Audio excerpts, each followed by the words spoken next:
Welcome to the On Par podcast from the Winners Award Group showroom here in Coconut Creek. I'm your host, Drew D'Alberto. Today I've got another friend from 6 Degrees, Ariana Fontenot. It's nice to have you.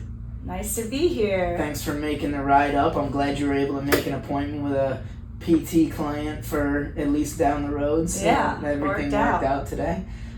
So kind of give us the rundown of how you got into this, because I mean we've had some interesting I think they're interesting conversations about different little things that you have people do that I don't resonate with pain or inflammation necessarily. So how did you get into this and why do you love it so much?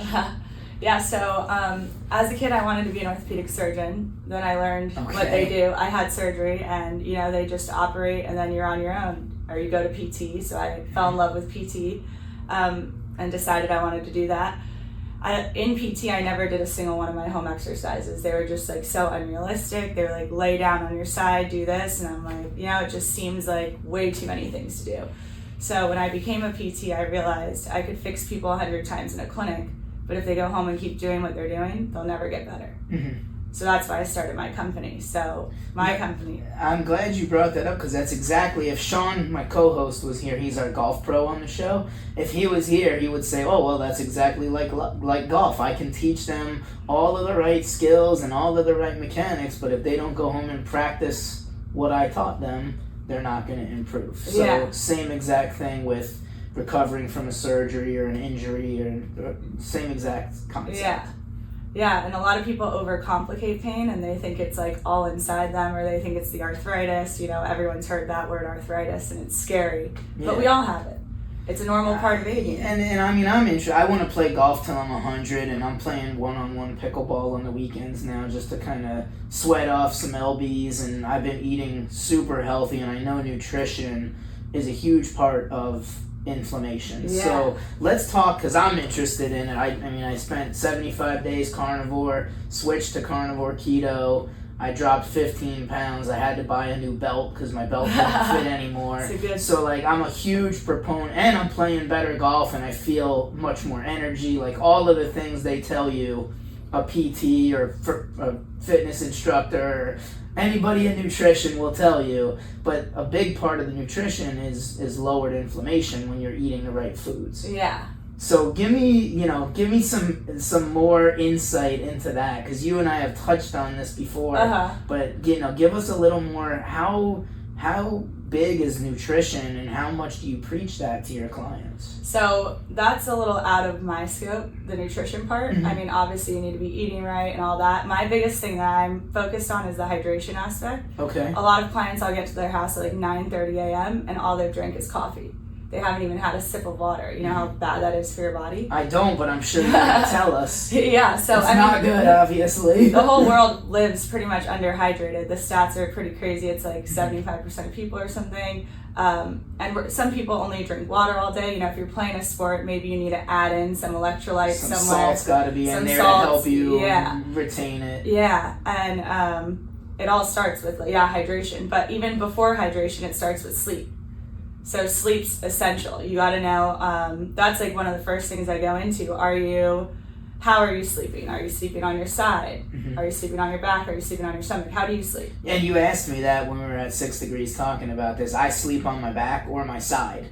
So I'm not on my stomach ever, but good. In the other two positions, yes. Yeah, I turn stomach sleepers into side sleepers all the time. They think that they can never become a side sleeper, but it's quite simple once you learn all once I'm in your house. I don't know how people can sleep face down, and I fall asleep instantly. I mean, I'm on all day, I'm working, I'm managing my family and trying to navigate that and doing a bunch of other fun stuff, if I have time. But once I shut it down, I don't need any magnesium or anything. Just let my head hit the pillow, and that's it. Would you say you get restorative sleep? I think so, especially now that I've been eating better. Do you breathe through your mouth or your nose? I think through my nose, but you talk to me, and I want to talk about this too. Mouth taping. So go ahead, tell me what you're gonna say. It's a game changer. So I'm a big mouth breather. I'm always smiling. I'm always chilling, and I'm not consciously breathing through my nose. That's something I need to work on in the future, but for now I'm able to optimize it by when I sleep, I mouth tape. if I don't mouth tape, 12 plus hours of sleep is not enough. I wake up absolutely exhausted with a headache. Okay. You know, if I mouth tape, 4 hours is plenty.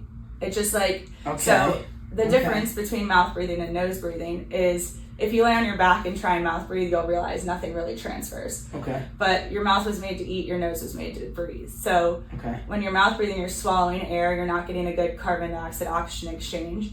Your nose has all these nose hairs to filter the air. So when it gets filtered, it goes through all here, it gets oxygenated, lubricated. You create nitric oxide. Nitric oxide is actually essential for daily function. So it dilates your blood, which means it thins your blood and it allows your blood to travel more to your body. If you're mouth breathing all night, which should be a restorative, like your muscles should be recovering at night. If you're mouth breathing, they're not recovering. So, I mean, and I know mouth, like, if you're snoring, you should try mouth taping. I've heard that. But if you're just wanting to get a better night's sleep, I mean, is everybody should be doing this? Is that what you're, like, there's no reason not to do it kind of thing? I mean, so some people, it depends on who you ask. It's kind of like a per case basis, but the mouth tape I use, if you go like this, it comes right off. So it's not like you're sealed shut. You know, you don't have to worry about dying in your sleep or panicking or any of that. I mean, you can't breathe. Talk to your doctors, I don't know, like, but the alternative to I have to get an attorney to write a disclaimer for me on this? I mean, is this a controversial issue that I'm going to be, like, canceled for talking about, or what's going on here? I'm pretty sure all the big people talk about it. Like, it's not what all right, health people know. It's all what the good people are doing. I mean, obviously, when I've spoken to some ENTs, their opinions differ a little. But, you know, I feel like I'm going into people's houses. I'm seeing hundreds of people. I'm treating people once and they're getting significantly better. So I'm picking up all these little things that they're doing and other people aren't, or that are causing pain. I've been able to, like, develop these, like, 5 things that everyone with back pain is doing wrong. Like, kind of like that. So that's why I decided I'm going to write a book about how simple it is. The alternative to nose tape is those nose strips. We've been hearing about them since we were kids. The Breathe Right nose strips. I see you have a box of them with you.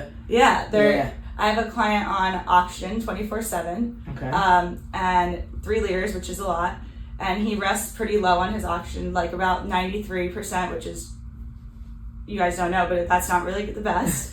You want him to be above 95, but we just put on a nose strip and it really brings him up to 95, 96. And all that thing does is kind of make your nostrils open more so you get more oxygen. That's it, right? It's a little piece of glue. And your whole body's use it or lose it. So, like, if you're not using your nose, you're losing it. And you might have, like, a deviated septum, but if you force enough air through there, it's going to start opening. You still get more oxygen. And the tape just even levels it up. I'm a big... Like, a lot of people tape to work out and stuff. So put the strip on and tape your mouth shut.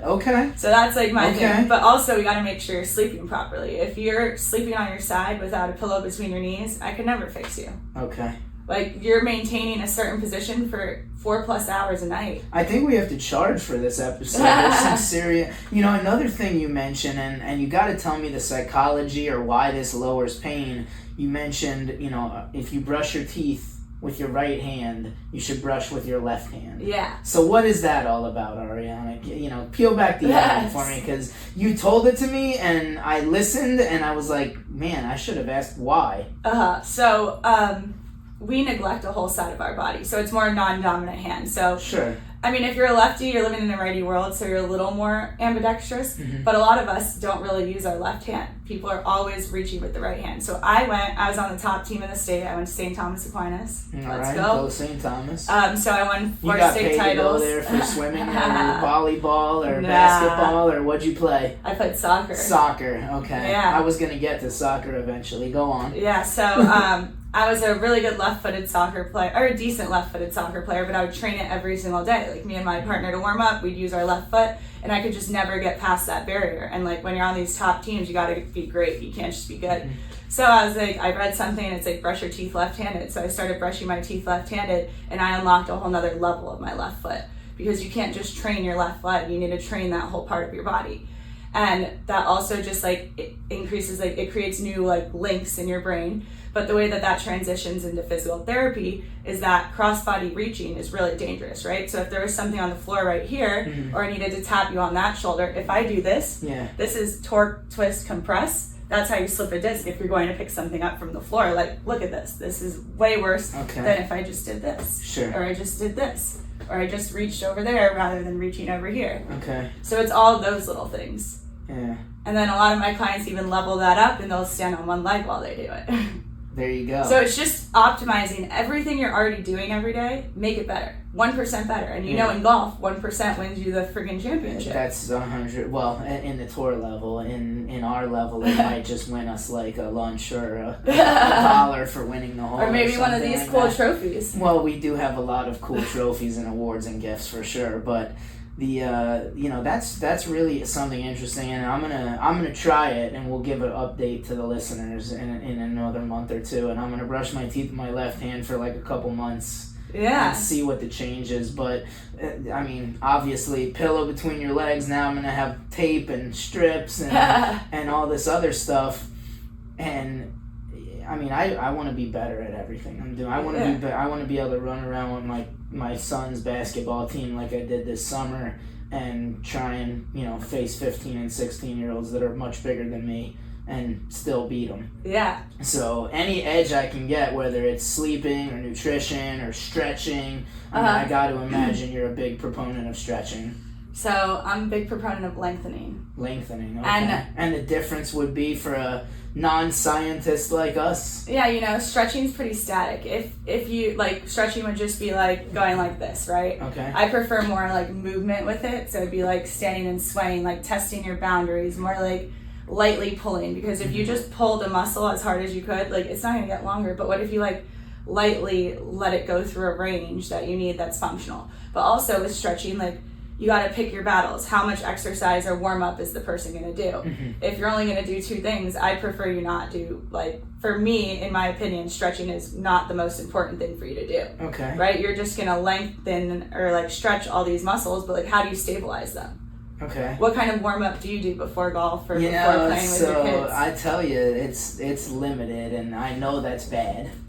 And I know that now that I'm over 40, it's worse, I'm sure. But I mean, what should I be doing? I guess is a better question. 'Cause pretty much not a whole lot. Yeah. So. And I'm sure that most people that I play golf with, they might bend and then go hit the ball, right? Yeah. I mean, you don't see a whole lot. And I play golf with guys that are 20 and 25 years older than me, so they're not, they're not on this side of 60 even. Yeah. But and I mean, they don't stretch at all. Yeah, you guys just go out there and blast the ball. Swing away. Yeah. Yeah, the most I've heard that someone does before is they'll like be like starting just chipping, but like at the end of the day, you're putting like max velocity on a swing, going through a full range, causing your spine to twist at this level. Like, how do you just go out there and do that without like even? And it's not like you have to do anything crazy before you play. Like it's just as simple as like I have some bands right here. Okay.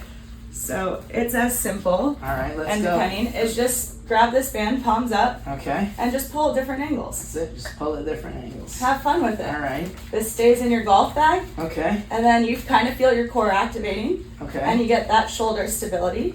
And then when you go to swing, at least you've like done a little something. You've done something. Okay. I mean, you can always move up from there, but my point of view is always, is it realistic? Are you actually going to do it? So we start very simple. We start with like, I mean, every athlete is doing side planks and bird dogs before they play a sport. Okay. And a lot of people think you do core after, core between, but my whole thought process is do core before. Okay. Because it rhymes. But also, it's a good reason as any. But also, you need to prime the core. Like everything starts at the core. If I had to pick one exercise for someone, it'd be core. But I mean, are you really going to get on your side on the golf course? Maybe, maybe not. Depends how much pain you're in. I've seen a couple guys do some interesting warm up things, but usually it's and I've seen people take 4 shots and then go out there too. That's not. For me, I mean, once alcohol touches my lips, forget about trying to play anything, including golf. So I save that for the 19th hole where the business gets done. That's where the cocktails come out. But, I mean, charity event, the first charity golf event. Have you played much golf yet or not really? Just mostly. I've dabbled. Okay, so I was, this guy who did commercial insurance was a buddy of mine, and he was a high-functioning alcoholic, and he invited me to a golf tournament, and I was like, I don't really play golf yet. I took a couple lessons. It was like, oh, it's charity, it's best ball, just come out, it's a donation to a good cause, blah, blah, blah. Dude orders 4 Irish car bombs at 8 o'clock in the morning. That was his warm up. And we were like, I'm not drinking that at 8 o'clock in the morning. That sounds like I'm gonna throw up. Hey, maybe it gets the blood moving. Some people treat it like bowling out there, and it's like 1 or 2 beers, and they feel like they're in the groove. I'm not that, I say again, I gotta save it for the end. So. Yeah. Which is probably better for my health anyway. Yeah, definitely. You would think. Yeah. So. Yeah, a lot of you golfers too, you have like normal day jobs, right? People are working a lot, and you're all working like gremlins like this over a computer all day.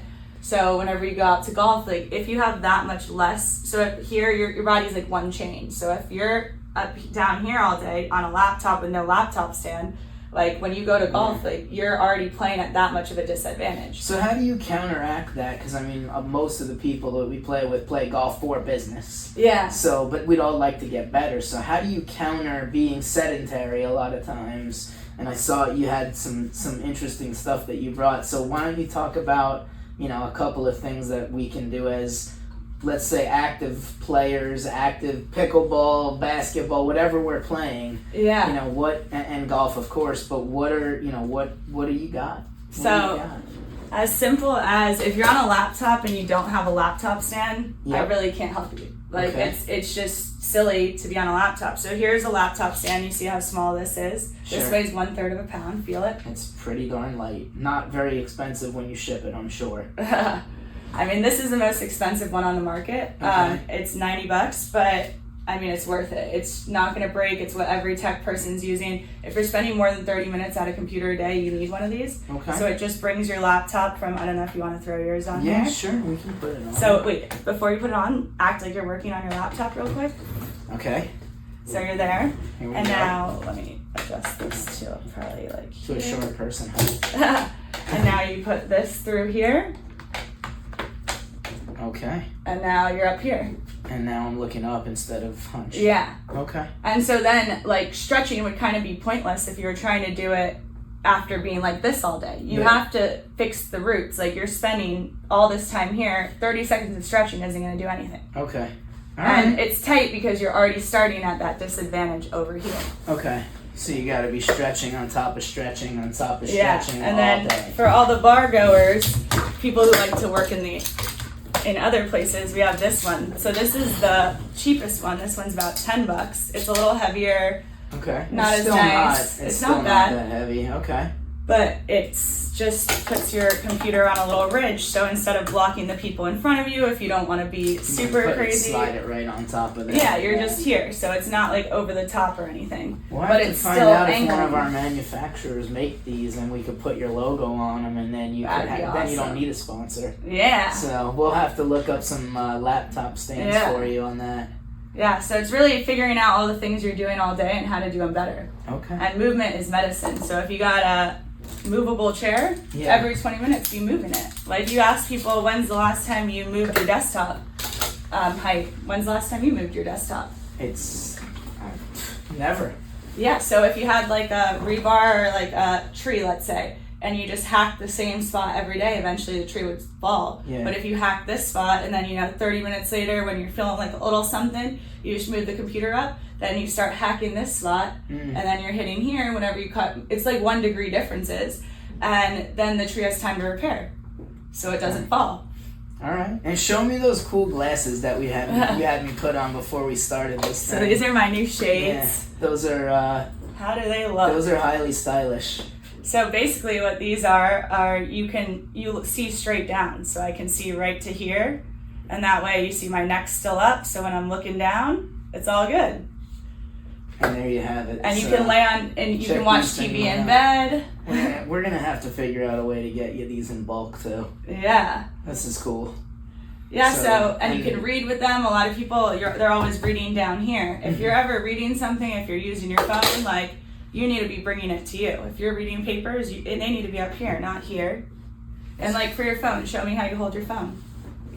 Well, my phone Oh, is here. Oh, sorry. over there right now. Yeah, How would you hold this? just like that. So this, if you go down to here, this is 70 pounds on your spine. Every degree up is critical. Okay. And all the stuff I teach people, it's about Right. at home. It's No, in public. look. I gotta buy those glasses for for my 9-year-old daughter. Yeah. We keep her outside playing as much as possible, but everybody wants to gravitate to a phone now.